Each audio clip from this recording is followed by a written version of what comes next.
Bemorimizga kelganda shikoyati boshda surunkali og'riq va tomoqqa balg'am kelishi, tishdan pulum o'tib ketgan holatlarda vaqt o'tib 6 oy, 1 yil, 2 yil, 5 yilgacha yurishi mumkin va atrofiga yot jism yig'adi, ya'ni zamburug'lik hosila yig'isha boshlaydi o'zi yot jism.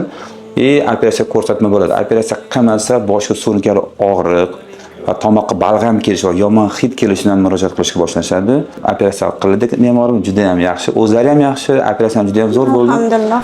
Og'riqqa 2 hafta oldin, shu operatsiyadan 2 haftacha oldin Sezishga boshlagansiz. diskomfort bo'lib sezildi. Keyin milkim xuddi og'riyotganga o'xshab, tishim og'riyotganga o'xshab, o'sha o'ng tarafimga berdi og'riq. Ha, nafas olish ham qiyin bo'larmidi? Nafas olishga qiynalardim, ha. Nafas olish unaqa yengil emas edi hozirgidek. Burundan balg'am kelishi, yomon hid kelishi.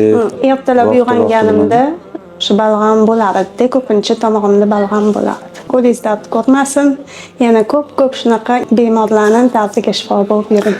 Bizdan kuzatishga davom etasizlar. Siz va yaqinlaringizda aynan ushbu holatga shikoyat bo'ladigan bo'lsa, ushbu holatga o'xshash bizdan klinikaga murojaat qilishingiz mumkin. Bizdan endoskop va 3D rentgenni tekshirib, sizga aniq tashxisni qo'yishga yordam beramiz. Bizdan kuzatishga davom etinglar.